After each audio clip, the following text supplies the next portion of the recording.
Hello. I've had an awful few days. I don't know if you can tell how red I am. I'm in the middle of a mast cell flare, which started on the 7th, and today it is the 10th. It's like 7 a.m.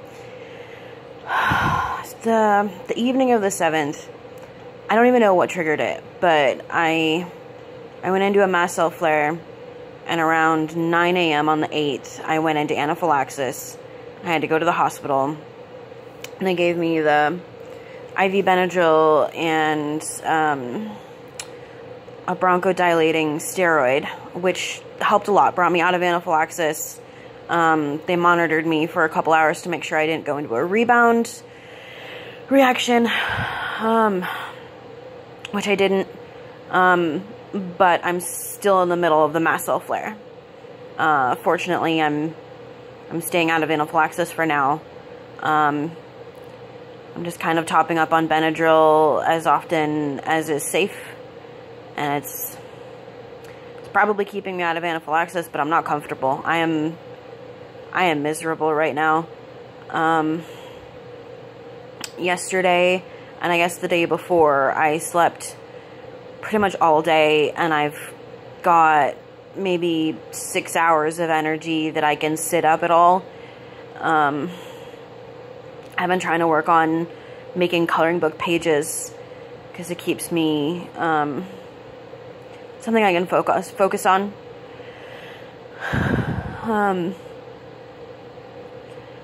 And I'm just trying to hold it together. I did have a positive thing come out of the ER visit, though. Apparently at the hospital nearest to us, the one I use, it's only half an hour away, roughly. They do primary care there. And I mentioned in a previous visit that I'm trying to replace my doctor.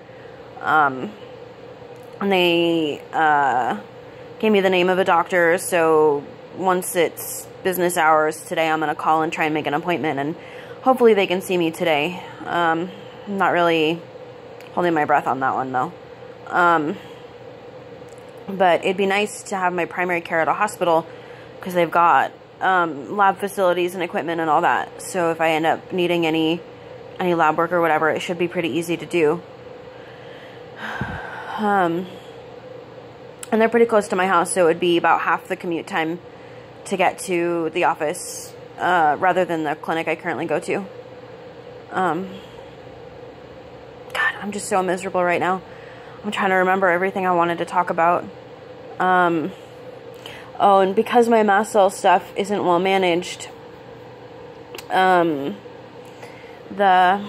ER doctor actually knows about mast cell issues and was giving me some good suggestions, that I should probably be on a combination of antihistamines and not just Benadryl, and probably not Benadryl every day. That should be more of a rescue med for me. But he was saying that I should get an H1 and an H2 receptor antagonist. And he was saying Claritin's a pretty good H1. So we're going to run out today and get me some Claritin, and that'll be my daily preventative antihistamine. And seeing as I've gone into anaphylaxis twice, and actually 3 times, because of that rebound reaction. 2 years ago, I had a reaction to some hair dye, and then 24 hours later, I had another anaphylaxis reaction. It was really bad. My whole face was swollen. I couldn't open one of my eyes. It was awful. But they were telling me that because it would have been 24 hours between, it didn't really count as a rebound, even though it was. So it's 3 times I've been in anaphylaxis in the last 2 years. And because I have mast cell issues, I really can't afford to be cheating on my allergens anymore. I don't do it very often, but sometimes it's just easier not to pay the extra $1.50 for the gluten-free buns, or to not worry about cross-contamination or something, because mostly my reactions are just uncomfortable, but considering summertime I'm sensitive to the sun, both the heat and the sunlight. And since I can't really do anything about that, I have to be more careful in everything else that I'm doing, everything I'm consuming, everything I'm coming in contact with. And the mask that we just bought is going to help with pollens, but I just have to be much more careful on food. And it sucks because sometimes you just want that comfort food, and I just can't. Diet change is probably the most difficult thing for me, because I want to feel like I can eat whatever I want, and I want to eat what tastes good, and it's not safe anymore, and it's really frustrating. I guess some other things that have been going on for me lately, back in June when I went to the ER for chest pain, they'd asked if I had an advance directive on file, and I don't. So they gave me the paperwork to do. Actually, it's really great. It's this little packet of scenarios and questions and discussion topics and stuff, so that you can go over it with the people who would be making those decisions for you. And it's really well put together. It's got pictures and everything. It's in color, and yeah, it's great. And we talked about it a little bit, Brent and I did, but it was a bit too emotional for me, so we're going to do it in a counseling session so that we can talk through any of those big feelings that come up. Because it is terrifying to think about your own death, or for Brent to think about the death of the person that he loves. And I'm tearing up now just talking about it. But it is terrifying to know that your body could just fail you at any moment.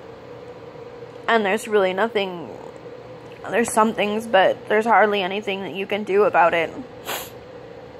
And it's not fair. No one should have to live like this, knowing that anything you do could cause your body to fail. I wouldn't be rubbing my eyes so much, but the mast cell flare makes my eyes sting. Oh God, it hurts so bad.